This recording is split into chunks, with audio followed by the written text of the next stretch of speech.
Hey everyone, it's good to be with you again. It's 𝐓𝐚𝐤 with Woven Wings, and today I'm excited to share with you about a global chi field meditation, Take the Leap, that I'm going to be hosting in honor of the leap year this upcoming February 29th.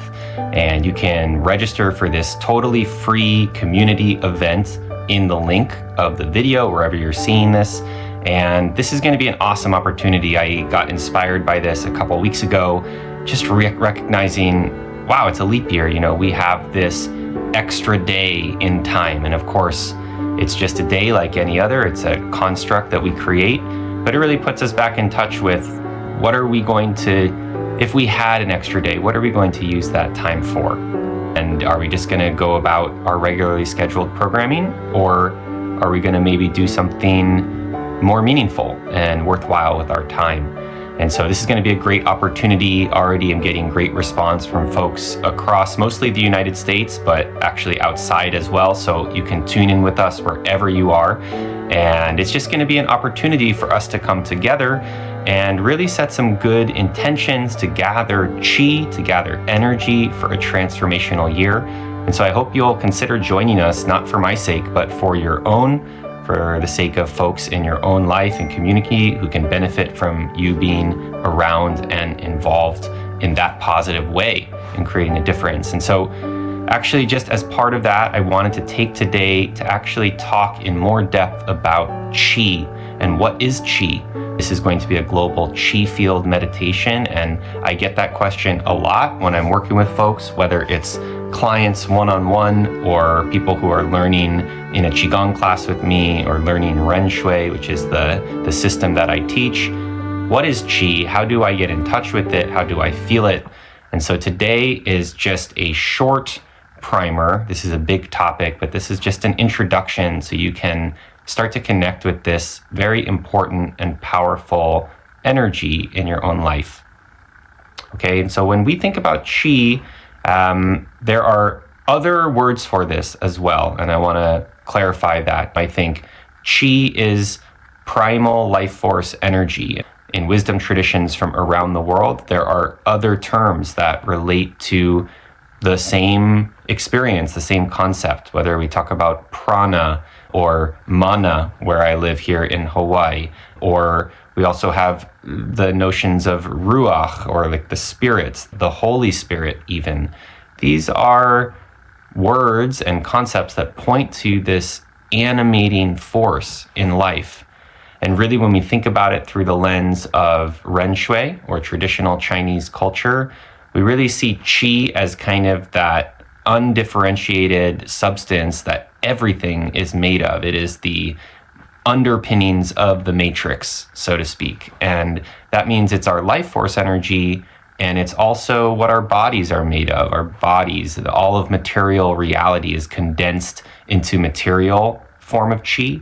And then things like our thoughts, these words coming out of my mouth, the emotions that I feel, those are also made of chi. And I often like to think about the ways that different elements in science can be either a solid, a liquid, or a gas.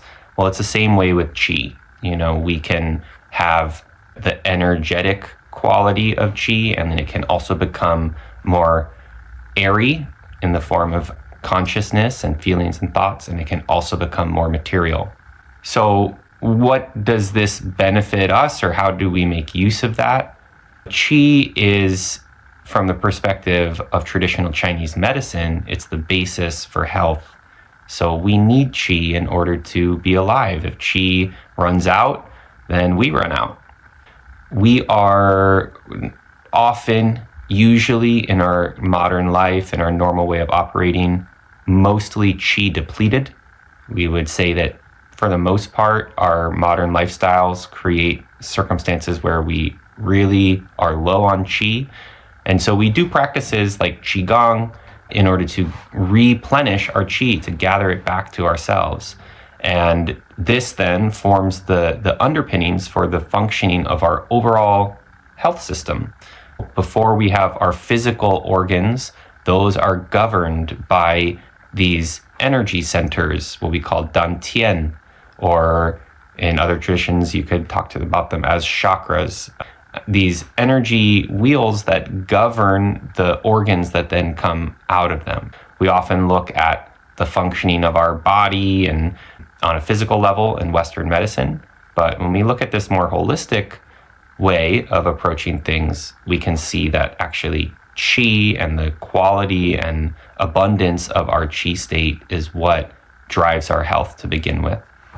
And so it becomes imperative, as we understand that, to actually figure out ways to gather qi back to our beings, back to our bodies, but also back to our minds, to replenish ourselves, back to our souls. How do we do that? Well, one of the key principles we have to understand is that qi follows our consciousness. And qi is in the life force, it becomes particular in all these unique ways to each of us individually. Our different organs have different qualities of qi. But before we get to any of that, I was talking about the substrate of the matrix, right? Qi actually exists in this universal, infinite, undifferentiated form called yuan qi, which is kind of whole qi or original qi.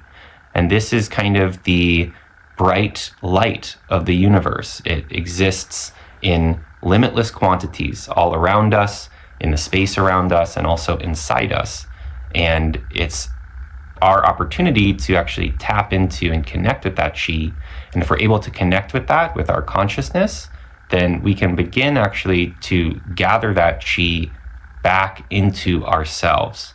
And so what we do when we're building a qi field, and we'll learn more about this and practice it in the global meditation on February 29th, but we send our awareness out to connect with this undifferentiated, bright, healthy yuan qi. And then as we bring our awareness inside, as we travel and bring our awareness back inside our being, inside our body, back inside our own consciousness, that qi links to our consciousness and it follows inside.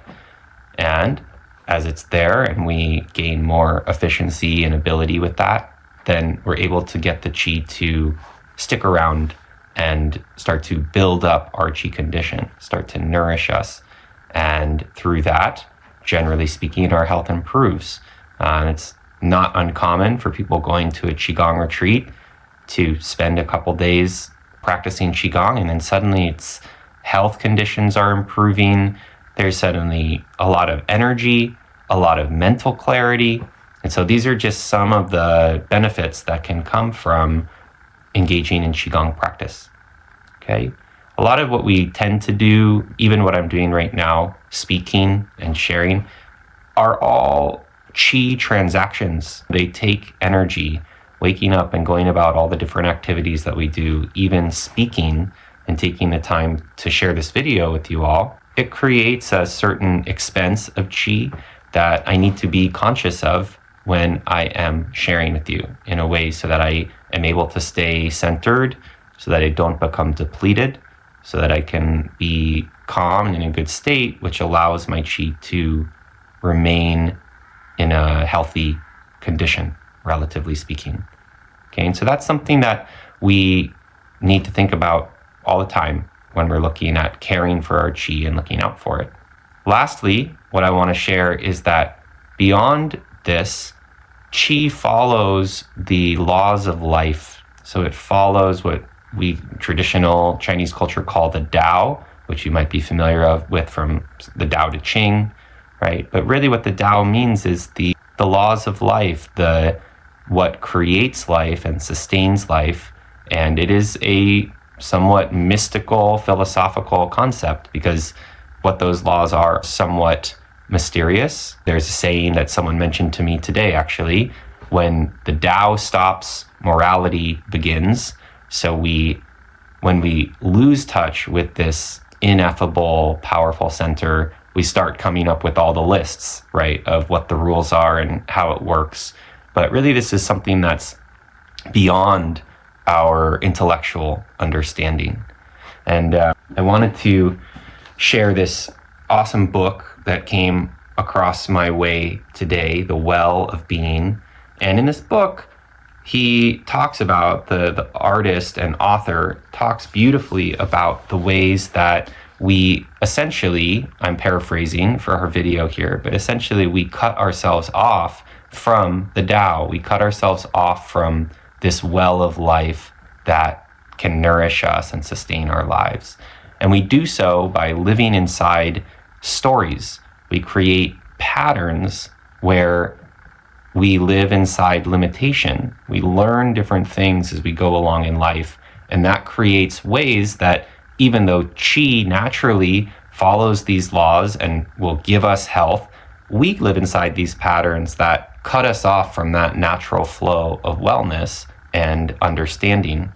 When we talk about building a global qi field, or we talk about having a qi field meditation for a transformational year, which is what this Take the Leap Year event is all about, what we're really talking about, in addition to gathering qi, is stepping beyond those stories, going to a pure, undifferentiated space inside ourselves where we can touch the universal love that life is pouring out to us all the time, and begin to actually intend and willfully adapt ourselves to live from that place, to allow that wellspring of life to nourish us and guide us in our choices, in the actions we take, the relationships we form. And through that, begin to dismantle and dissolve the stories which really construct our disease and our disconnection. And so that's really what this whole project is about. I know there's a lot that I just shared there, but I hope that it's really helpful as you think about what you want your own life to look like and what form you want this year to take. And so I hope you will take the time to nourish yourself. I hope you'll share it with your friends and family and community as well, and give them that opportunity for us to all come together and do something that's really worthwhile, to take the leap, to take the opportunity of this leap year and step out for uplifting our lives and creating true health and abundance in our life.